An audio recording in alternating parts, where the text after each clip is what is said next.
Hi guys, welcome to my channel Lush Gardener. I hope you guys are fine and are safe. In today's video we are talking about another Echeveria hybrid called as Echeveria Cubic Frost. It's an absolutely beautiful succulent. It kind of reminds me of the Echeveria Topsy Turvy. It looks very similar. Now unfortunately the parentage of this hybrid is unknown. It is a secret. We don't even know the origin of this succulent, but nevertheless it's an absolutely beautiful succulent. It turns very violet blue in color. It turns very bluish in color when it's exposed to morning direct sunlight for 5 to 6 hours. My succulent right now does not have a lot of color because it's kept in indirect bright light, but I'm going to do a slow introduction to morning direct sunlight. And once it gets 5 to 6 hours of light, it's going to turn really bright violet in color.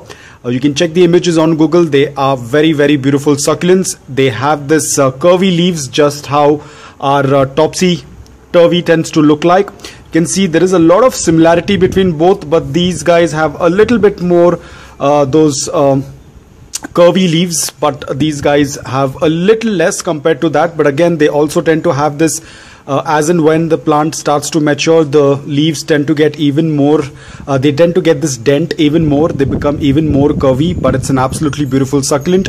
I'm putting this succulent under easy because if you are able to keep topsy-turvy alive, then this is going to be a piece of cake. It's pretty simple to grow, even though it is an hybrid, but it's a pretty simple succulent to take care. The soil remains the same. It belongs to the Echeveria variety. The soil remains the same. It has to be loose, porous and well draining. Ensure that you water only when the soil is completely bone dry. The succulent can get rotted with overwatering, so you have to have a proper watering schedule. So do not keep this succulent underwatered for a really long time, because you can see the leaves are slightly flat. They are not very thick, which means they cannot store a lot of water. So you have to have a proper watering schedule. Talking about sunlight, as I said, give it a good amount of morning direct sunlight for 5 to 6 hours in order to get that beautiful color, but only after acclimation. Do not put it out in afternoon direct sunlight. The leaves will get burnt. If afternoon direct sunlight is the only option, then you'll have to use a shade cloth or something that can filter the afternoon strong direct sunlight. Do not keep it in direct afternoon sunlight. You can even place it in indirect bright light, but you won't be able to get that intense colors on them. Now this belongs to the variety of Echeveria. It tends to go dormant during the winters, and summer is its growing period. So if you're a person who tends to add fertilizers, you can go for a liquid based fertilizer during the summers. Do it probably once a month or once in 2 months. Do not add too much of nutrients, otherwise it will make your Echeveria sick. It is going to make it unhealthy, it will make it weak, and then it's going to invite a lot of trouble like pest, mold and fungus. Mealybugs are an issue. You have to check, be vigilant with your succulent. If you happen to see ants roaming around, or you tend to see that it is having a bloom stalk, most probably it will get affected with aphids, or it might have mealybugs. So whatever solution you have been using, any organic solution, you can go ahead with that. Or you can always use cinnamon powder. Just sprinkle some dry cinnamon powder around the soil just as a precaution. Talking about propagation, it's pretty simple. Now this is one of the variety of Echeveria that also tends to get a small piece of stem. So you can do a stem cutting, you can do a beheading. Beheading will be a little difficult because they tend to stay very compact. Leaf propagation is another best option you can go for, but when you have an option of stem cutting, go for that option first, because leaf propagation is going to take a really long time.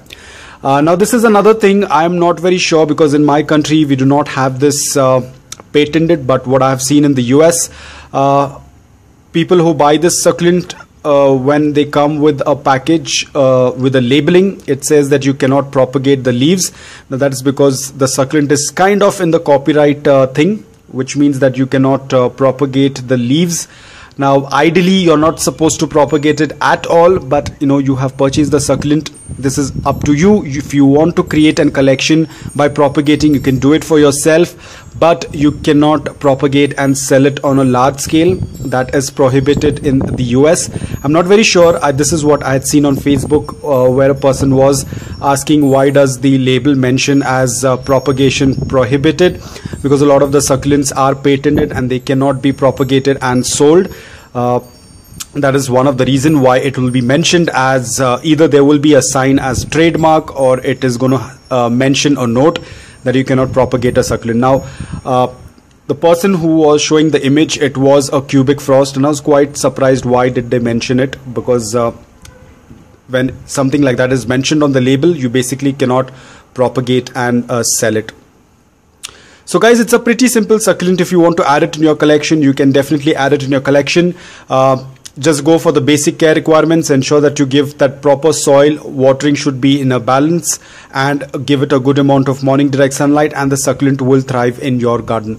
So guys, I hope that this video was helpful to you. If it was, please hit the like button. If you're new to my channel, please consider subscribing to it. Until then, take care, stay safe, and keep propagating.